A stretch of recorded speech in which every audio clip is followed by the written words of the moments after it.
জি আসসালামু আলাইকুম। আমি মোহাম্মদ সাব্বির হাসান সাগর হালদার, হালদার গ্রুপ অফ কোম্পানির চেয়ারম্যান। বাট সাবেক প্রধানমন্ত্রী শেখ হাসিনা যেদিন পদত্যাগ করলো তারপরের দিন আমি আমার বাপদাদার গ্রামের বাড়িতে গেলাম, মুন্সিগঞ্জ টঙ্গেবাড়ি, জশটং ইউনিয়ন, বাঘিয়া বাজার।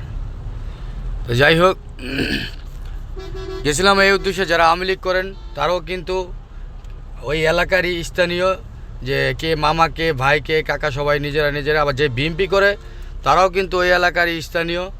হ্যাঁ, তো যাই হোক, আমার উদ্দেশ্য ছিল এটাই যে সবাই মিলেমিশে চলাফেরা করবেন। অন্য ইউনিয়নে জ্বলাপোড়া ভাঙচুর হোক, আমাদের ইউনিয়নে অন্তত হবে না। আমাদের ইউনিয়নে সবাই, হ্যাঁ, কে আপনি কার বাড়ি জ্বালাবেন, কারে মারবেন, কারণ যে আওয়ামী লীগ করে সেও কেউ কাকা, কেউ মামা, কেউ ভাই, যে বিএমপি করে তারাও কাকা মামা ভাই, সব নিজেরা মিলেমিশে থাকবেন।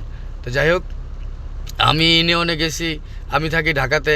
আমার ইউনিয়নে আমি 10 বছর না গেলেও কিছু হবে না, 20 বছর না গেলেও কিছু হবে না, কারণ আমার ফ্যামিলি সবাই ঢাকা থাকে। তারপরে গেছি যে সবাই নিজেরা ওইখানে গেলে তো আমার ইনকাম সোর্স হয় না। আর ওইখানে গেলে আমার এরকম না যে কোনো বাড়ি গাড়ি কোনো ধন সম্পদ চলে আসে, এরকমও না, কোনো ক্ষমতাও আসে, এরকমও না।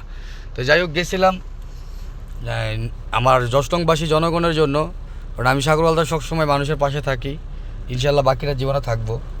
এই যে আমার গাড়ির গ্লাসটা যে ভাঙলো, হ্যাঁ, যে এলা কী কারণে ভাঙলো, আমি আমার মনে হয় না জন্মের পর আমি আমার জশটংবাসীর সাথে কখনো বেয়াদবি করছি, মনে হয় না। আর আমি তো সিনিয়রদের সাথে কখনোই বেয়াদবি করি না।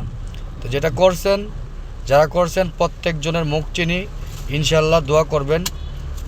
সবাইকে আইনের আয়ত্তে নিয়ে আসবো, সবাইকে আইনগত ব্যবস্থা নেওয়া হবে, এবং সবাইকে মনে করেন যে এটার উপযুক্ত বিচার হবে। মহামান্য কোর্ট যে বিচার করে, আইন যে বিচার করে, সেই বিচারে হবে। আজকে গাড়ি গ্লাসটা লাগাইতে যেতেছি। যাই হোক, আমি আমার জশটংবাসীর কাছে এটা আশা করি নাই, এটা আমি কখনো প্রত্যাশা না। আমি অনেক আঘাত পাইছি মনে, যে কষ্ট পাইছি, যাদের জন্য গেলাম তারাই আমার উপরে, আমার গাড়ির উপর আর কি হামলা। এটা আর কি আমি হতভম্ব হয়ে গেছি যে দুনিয়াতে মানুষ কত ধরনের থাকতে পারে, কত নির্দিষ্ট মানুষ হতে পারে। তো যাই হোক, আমি রাজনৈতিক সহিংস হতে চাই না। তারপরে বলবো আমার জশটংবাসী, আওয়ামী লীগ বিএনপি সবাই মিলেমিশে থাকবেন, নিজেরা এলাকার। গাড়ি গেছে, আমার গাড়ি যাক, কিন্তু যারা করছেন তাদেরকে অবশ্যই আইনের আয়ত্তে জবাব দিতে হবে ইনশাল্লাহ। দোয়া করবেন আমার জন্য। সবাই ভালো থাকবেন, সুস্থ থাকবেন। আসসালামু আলাইকুম।